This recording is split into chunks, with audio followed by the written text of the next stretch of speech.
మంత్రశాస్త్రంలోనూ లేకుండా ప్రామాణికం లేకుండా చెప్పను. నియమం అది గనక. కాబట్టి శివపురాణంలో స్వయంగా నందీశ్వరుడు అంతటి వాడు నుదుట విభూతి లేకపోతే ఆ నుదురు దరిద్రం, దాంతో శివుడిని అసలు చూడకూడదు అన్నాడు. కాబట్టి ఇక్కడ ఈ ఏర్పాటు చాలా గొప్పదనమాట.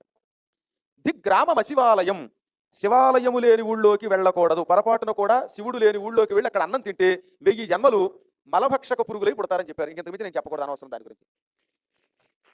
దిగ్ అనీశార్చనం జన్మ, శివుణ్ణి పూజించని జన్మ ఛీ అన్నాడు. శివుడి మీద భక్తితో ఒక పత్రి వేసి పూజించాలి. చేతులారంగా శివుని పూజింపడేనని ఊరికి అన్నాడు ఆ పోతన గారు.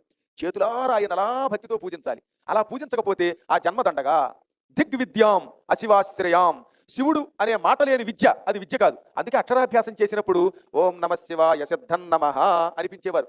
శివుణ్ణి తలుచుకోకుండా విద్యాభ్యాసం ప్రారంభిస్తే ఆ విద్య కూడా దండగా, ఇక అది ఎందుకు పనికిరాదన్నారు. అప్పటి నుంచి నందీశ్వరుడి దాన్ని శాసనంగా చేశారు. శివుడి మీద ఇప్పుడు దాకా విభూతి వేశాం కదా, ఎంత విభూతి, ఆ విభూతిని తీసి నుదుట పెట్టుకుంటే ఆ రోజు నుంచి వాడికి ఎప్పుడు ఏది కావాలో అది వస్తుంది. సంపద అంటే అది. మనకి ఏదో కొంత డబ్బున్నంత మాత్రం చేత సంపద కాదు. ఇంటి నిండా 100 రూపాయల కట్టలు ఉన్నాయి, తినడానికి అన్ని మెతుకులు లేవు, ఉపయోగం ఏమిటిట? ఐశ్వర్యం అంటే డబ్బు అని ఎప్పుడు చెప్పలేదు ఎవడు. ఈశ్వరస్య భావ ఐశ్వర్యం, ఈశ్వరుడి లక్షణం ఐశ్వర్యం. ఈశ్వరుడు అంటే ఏమిటి? అన్నిటినీ పరిపాలించేవాడు అధిపతి.